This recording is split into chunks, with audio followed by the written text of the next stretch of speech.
Senhor Deus, amado Pai, muito obrigada por mais um sábado estar aqui na Tua presença, na Tua santa casa de oração. Senhor, que Tu possa vir a abençoar esse segundo momento e convidamos aqui o Santo Espírito, Senhor, para se fazer presente e que eu diminua agora para que Tu cresça e que as palavras que sejam ditas aqui, que sejam de acordo com o Teu querer e a Tua vontade. E que possamos, Senhor, ouvir o chamado que Jesus tem para a nossa vida. E te pedimos e agradecemos em nome de Jesus. Amém. Feliz sábado, igreja. É sempre um prazer estar aqui com vocês. Eu vou falar como o Albino, né? Meu nome é Ana Clênia, para quem eu conheço, para quem me conhece, para quem não me conhece também, sou Ana Clênia. Parafraseando aqui o nosso Albino.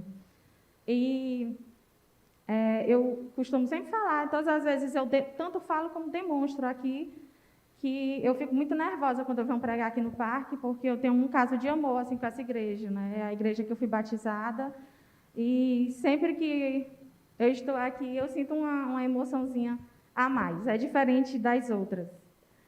Mas me sinto bem, me sinto entre amigos e irmãos. Eu lembro que, certa vez, eu era recém-batizada aqui dessa igreja, lá para os meados dos anos de 2017. E aí eu estava no interior do Maranhão e eu estava conversando com um amigo meu, e ele me falava, né, como ele tinha aceitado a Jesus, né, como ele tinha conhecido a mensagem. E aí, assim, em tom de riso mesmo, ele estava me falando, né, como a vida era engraçada. Ele estava contando o testemunho dele e dizendo que ele era o cara mais bagunceiro da cidade, o cara mais farrista, que bebia a noite toda. Era arruaceiro mesmo, era aquele que, se a pessoa olhasse ali, jamais iria imaginar um dia que ele iria viver uma vida diferente. E aí ele falou também que odiava, ele usou essa expressão, que odiava crente, né? Ele falou essa palavra, que tinha raiva, né, quando via as pessoas com a Bíblia indo para a igreja. E ele tinha um irmão mais velho que já conhecia a mensagem, né? E aí sempre falava de Deus para ele, sempre levava a mensagem para ele, né? Só que ele sempre ignorava, né? Ele não tinha interesse, né, pela mensagem do seu irmão. E aí ele chegava até a debochar, né, da mensagem e da forma como o irmão vivia, né? E aí, certa vez ele estava trabalhando, né, ele era agrônomo e estava longe de casa e ele se perdeu na mata. E passaram-se vários dias, ele perdido, e aí ele passou fome, passou sede, e aí quando ele já estava assim, fraco, ele de repente lembrou das mensagens do seu irmão, né, das palavras do seu irmão. E aí ele começou a se questionar, né, será que aquelas palavras realmente fazem sentido? Será se realmente esse Deus existe? E aí ele conversou com Deus e pediu uma oportunidade para sair dali e para mudar de vida. E logo depois ele foi encontrado. E passaram-se alguns dias, ele procurou o irmão dele e falou, né, sobre a conversa que ele tinha tido com Deus, e o irmão prontamente lhe ofereceu um estudo bíblico, no que ele rejeitou, né? Ele falou que ele queria descobrir a verdade sozinho, né, sem interferência de ninguém. E ele pediu apenas um material, um livro, algo que pudesse clarear ali a mente dele para encontrar a verdade.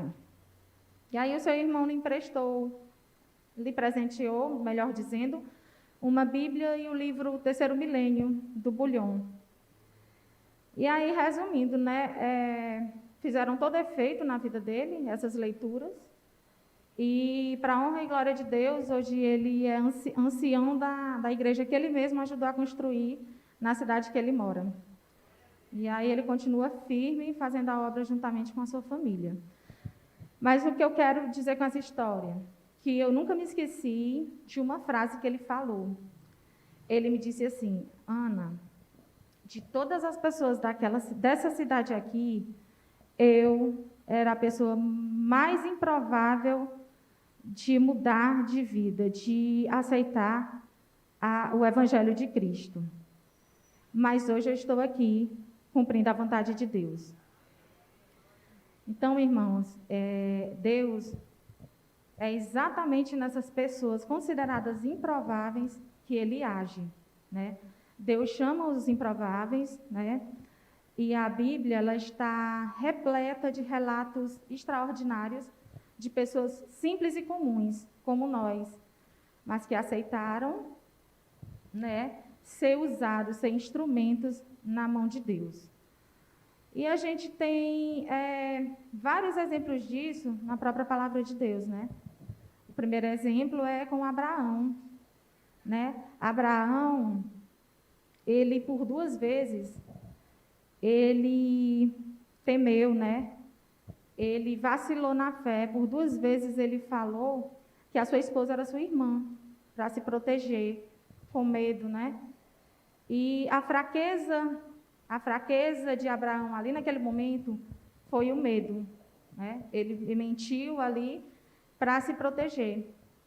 Mas só que o nosso Deus, irmãos, ele é especialista em transformar fraqueza em força, né?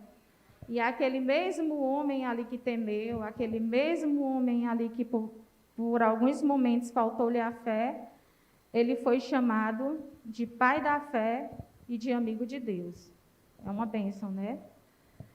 E Deus chama também Davi, né?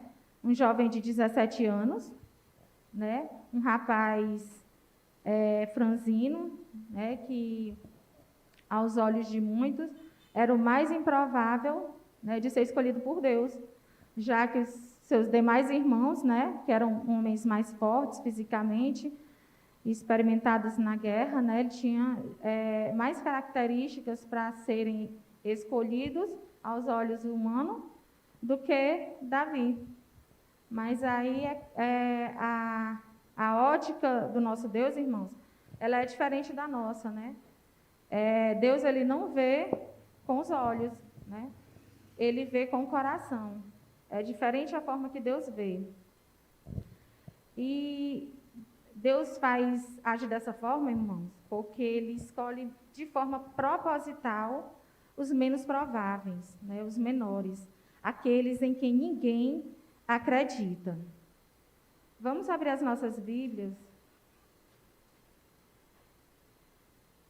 no livro de 1 Coríntios,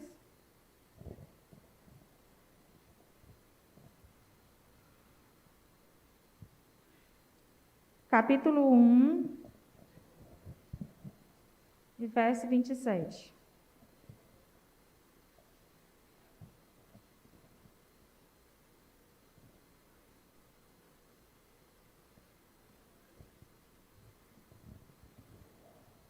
Amém?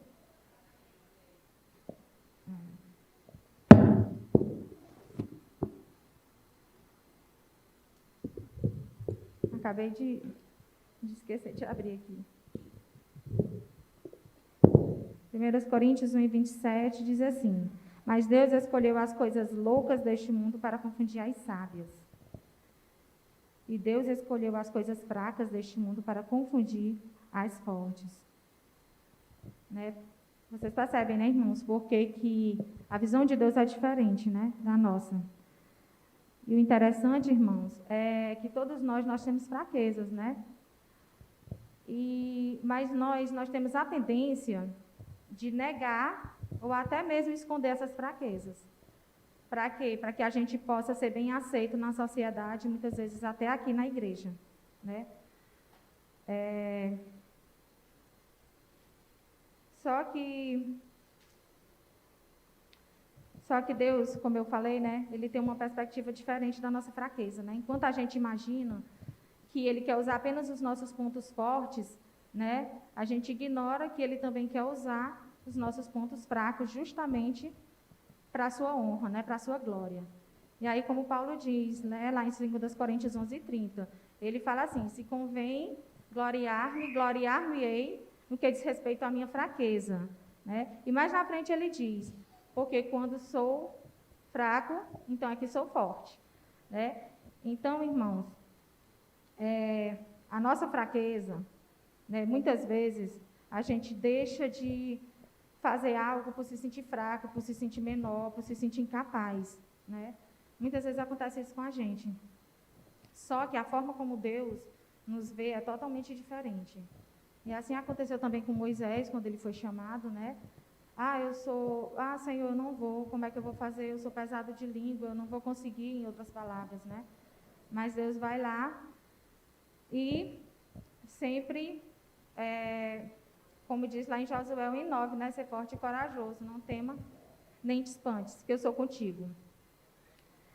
E aí, irmãos, além de Abraão, de Davi, Deus também escolhe uma pessoa, chama uma pessoa que era totalmente improvável, né, de aceitar a Cristo. Quem arrisca falar aí na pessoa que era mais sagaz, que era mais dura? Paulo. Na verdade, Paulo não, né? Saulo de Tarso, né? E aí Deus chama Saulo.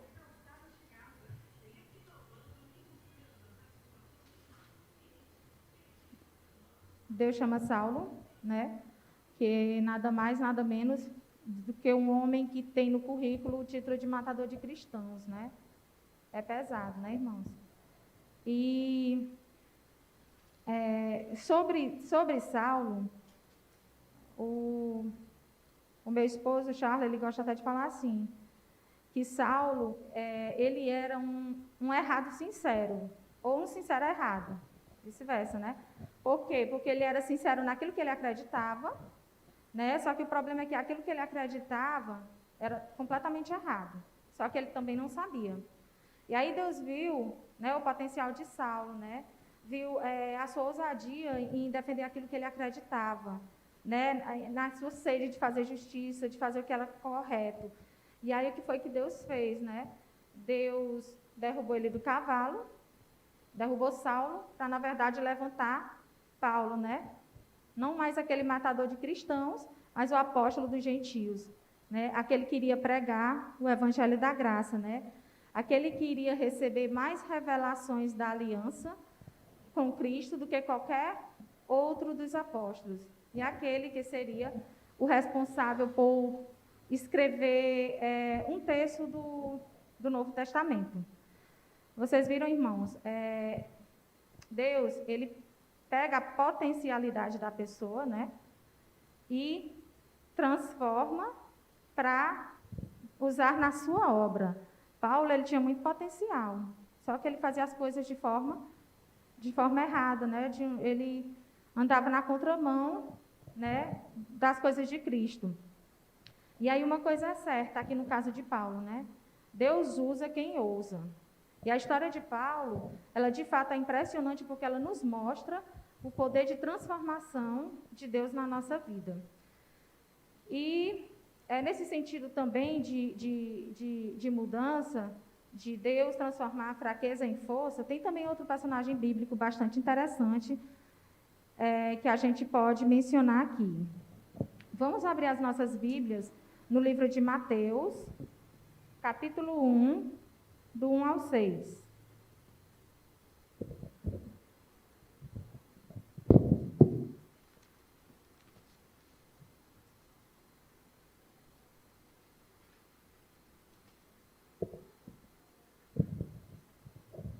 Amém? Aí fala assim, a genealogia de Jesus Cristo. Livro da geração de Jesus Cristo, filho de Davi, filho de Abraão. Abraão gerou a Isaque, e Isaque gerou a Jacó, e Jacó gerou a Judá e a seus irmãos. E Judá gerou de Tamar a Pérez e a Zerá. E Pérez gerou a Esrom, e Esrom gerou a Arão. Arão gerou a Aminadab, e Aminadab gerou a Naasson. E Naasson gerou a Salmo. E Salmo gerou de Raabe a Boaz. E Boaz gerou de Rute a Obed. E Obed gerou a Jessé. Jessé gerou ao rei Davi. E o rei Davi gerou a Salomão. Daqui foi mulher de Urias. É um privilégio, né, irmãos, fazer parte da genealogia de Jesus? Já pensou o nome de vocês aparecendo aqui? É uma bênção, né? Você, né, nós, pecadores, falhos, né, que caímos várias vezes, mas que como Salomão, Davi, Jacó e tantos outros que aparecem aqui na genealogia de Jesus, né, aceitaram o chamado de Deus para a sua vida e cumpriu sua missão, né? Então aqui nós vamos destacar uma personagem, uma mulher forte, uma mulher guerreira que por causa da sua fé e coragem teve a sua vida transformada. Certo? Aí vamos abrir as nossas Bíblias no livro de Josué, capítulo 2.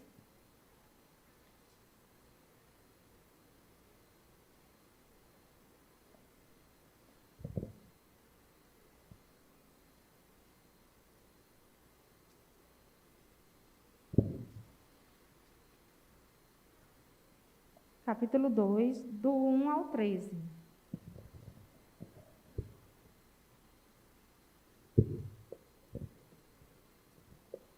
Amém? Josué envia 2 espias a Jericó.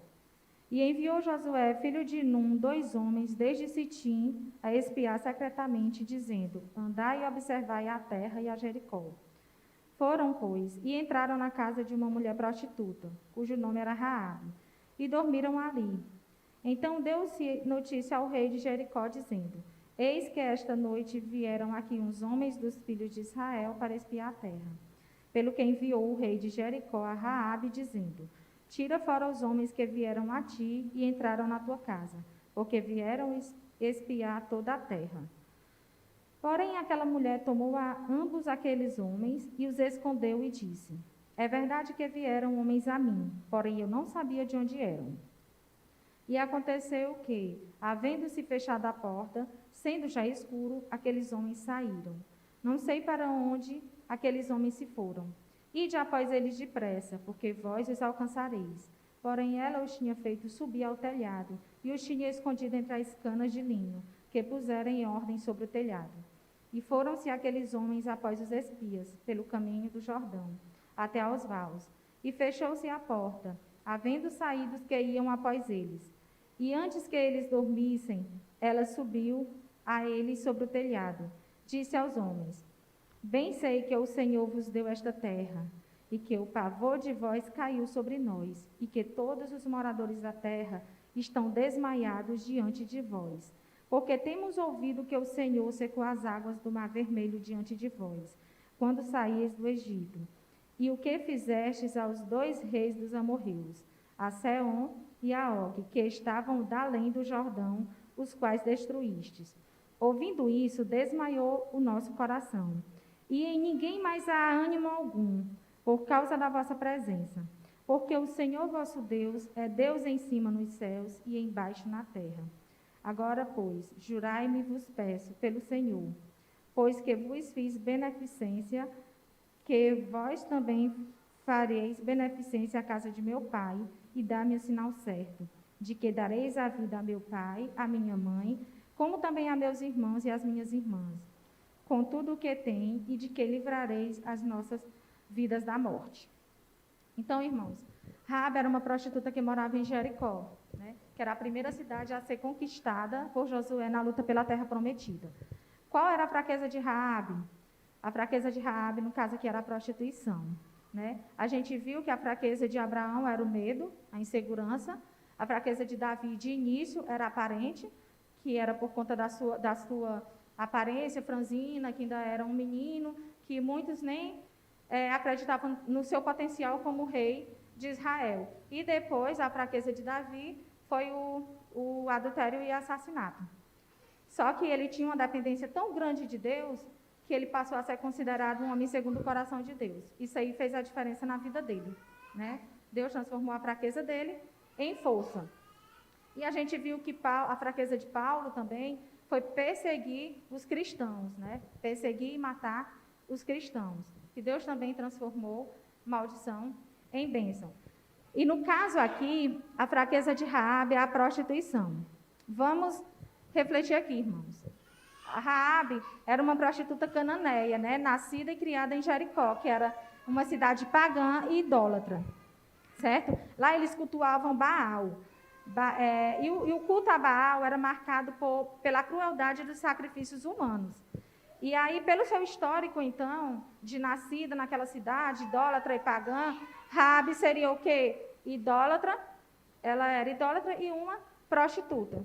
E aí fica a pergunta, sendo ela nascida nessa cidade, criada ali, por que ela escolheu ficar do lado do povo de Israel?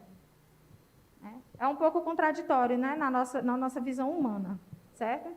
A Bíblia ela não fala muita coisa a respeito dos detalhes da vida de Raabe, mas há relatos de que ela estava cansada, né, da crueldade que ela via naquela cidade, né? Viam pessoas inocentes morrendo, sobretudo sacrifícios de crianças, né? E também ela vivia num prostíbulo, né? E lá nesse prostíbulo passavam pessoas de todos os lugares e comentavam várias coisas, as quais ela ouvia, como os grandes feitos do Deus de Israel. E aí ela ficou sabendo da abertura do Mar Vermelho, né? De tudo que Deus fez com os seus filhos desde que saíram do cativeiro do Egito. E esse fato fez com que ela comparasse com o Deus que eles cultuavam, que era um Deus que exigia sacrifício humano, que exigia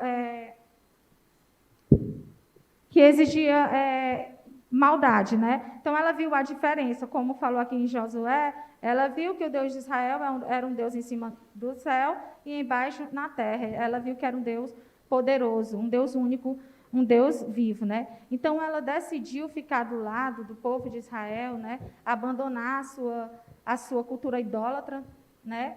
E seguir adiante, né? Tanto que ela foi considerada como uma israelita também. E por ela ter sido corajosa, ter tido essa fé, Deus acabou abençoando a sua vida, né? E mudou o curso da vida dela. Ela acaba se casando com um israelita e se torna a mãe de Boaz, que Boaz era o bisavô de Davi. Então, tanto Davi como Jesus, eles eram descendentes de Raabe. Olha só, irmãos, o que Deus faz quando a pessoa abandona a sua vida de pecados e passa a ouvir o seu chamado e a fazer a vontade de Deus. De prostituta, Raabe passou a ser o quê? Uma ancestral de Davi e de Jesus Cristo. Amém? Isso é uma bênção, né, irmãos? Então, assim, Raabe, ela passou de prostituta a heroína da fé. Ela apareceu na genealogia de Jesus Cristo, uma prostituta. Então, isso mostra que ninguém foi tão longe que não possa ser alcançado por Jesus Cristo, né? Então, da mesma forma, irmãos, que Abraão, com a sua insegurança, com o seu medo e suas fraquezas, sua falta de fé, Davi com o seu adultério e assassinato, Paulo com a sua perseguição e com sua matança aos cristãos, e Raabe com a sua prostituição.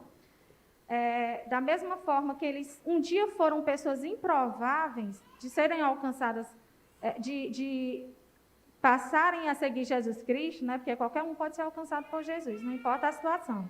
Nós também, você e eu, nós podemos sim, independente da situação, sermos alcançados por Jesus Cristo. Não importa o que a gente fez, não importa o que aconteceu na nossa vida.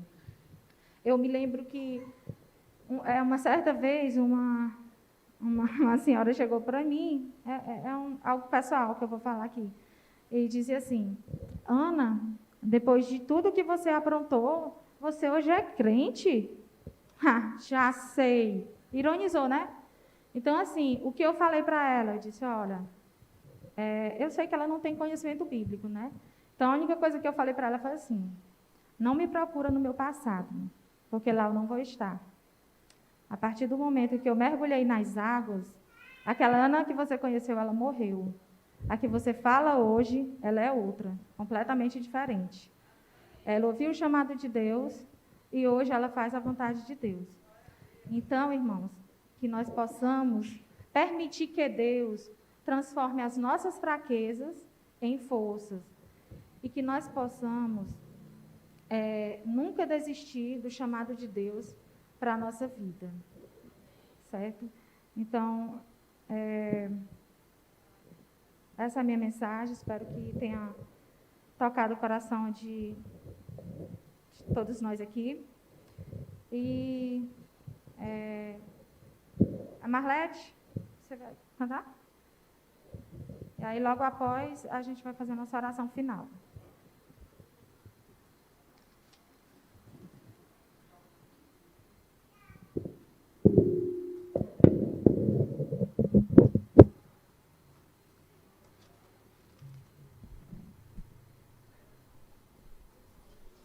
Que bela meditação, né? Que a Clênia trouxe para nós hoje, a Ana Clênia trouxe para nós hoje.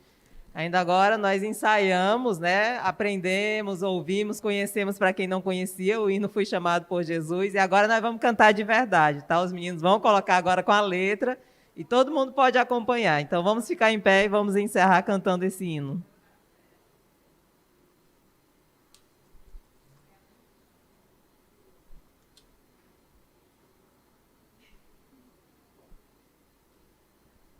Agora vocês não vão me deixar cantando sozinha, não, tá bom? Pode cantar, todo mundo. Fui chamado por Jesus e me entreguei de coração. Levarei também a minha cruz.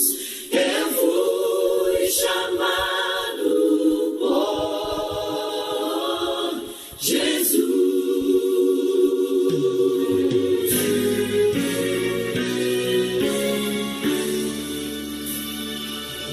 Eu ouvi dizer que há um tempo atrás nossos irmãos de fé, perante reis cruéis, obrigados foram a escolher renunciar à fé ou então morrer.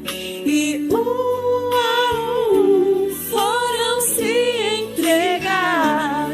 pois o seu Senhor não podiam negar, e no frio gelado deste lugar posso quase ouvir sua voz a ecoar. Eu fui chamado por Jesus e me entreguei de coração, levarei também a minha cruz. Eu fui chamado por Jesus.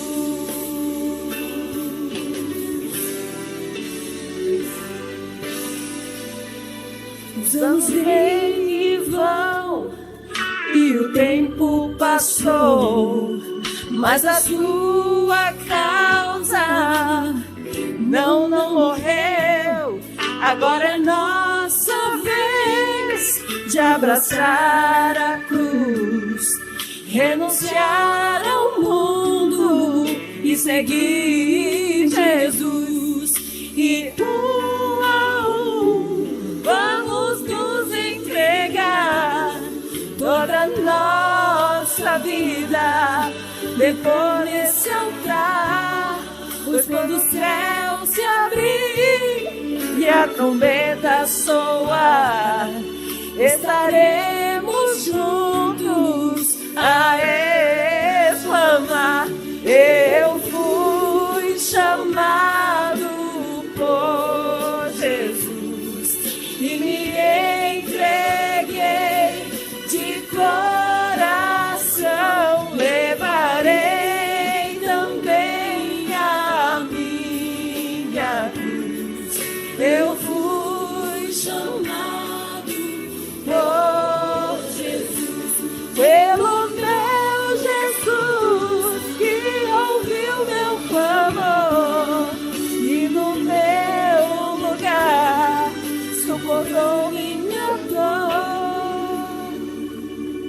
levarei também a minha cruz.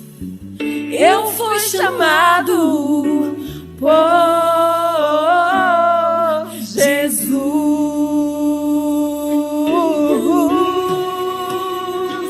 Eu fui chamado por Jesus e me entreguei de coração. Levarei também a minha cruz. Eu fui chamado por Jesus. Eu fui chamado por Jesus e me entreguei de coração.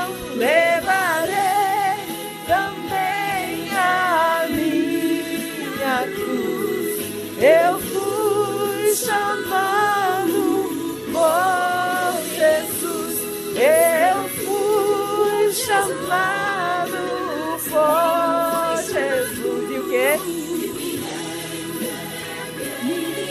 De coração levarei também a minha cruz.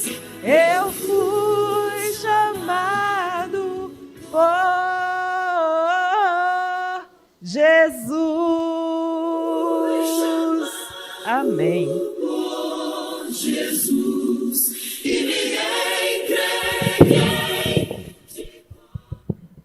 Oremos. Senhor Deus, amado Pai, obrigada, Senhor, por termos ouvido o teu chamado e estarmos hoje aqui, Senhor, para fazer a tua vontade. Que tu possas nos ajudar, Senhor, a levar a nossa cruz até o dia da tua santa volta. Que tu possa nos ajudar a perseverar, Senhor. Que tu possa segurar nossas mãos para que a gente tenha força, Senhor, para que naquele dia que o Senhor voltar, a gente possa adentrar as mansões celestiais contigo, Senhor, por toda a eternidade. Cuida de cada um de nós, Senhor, de cada família aqui representada. Nos dê força, Senhor, para suportar mais um tempo nesse mundo aqui, cheio de pecado, cheio de maldade, Senhor, para que a gente possa viver a eternidade contigo. Guia cada um de nós aos nossos lares, para as nossas famílias, Senhor. Que tu possa abençoar o nosso restante de sábado e proteger a nossa semana. E é tudo isso que te pedimos e agradecemos, em nome do amado Jesus. Amém.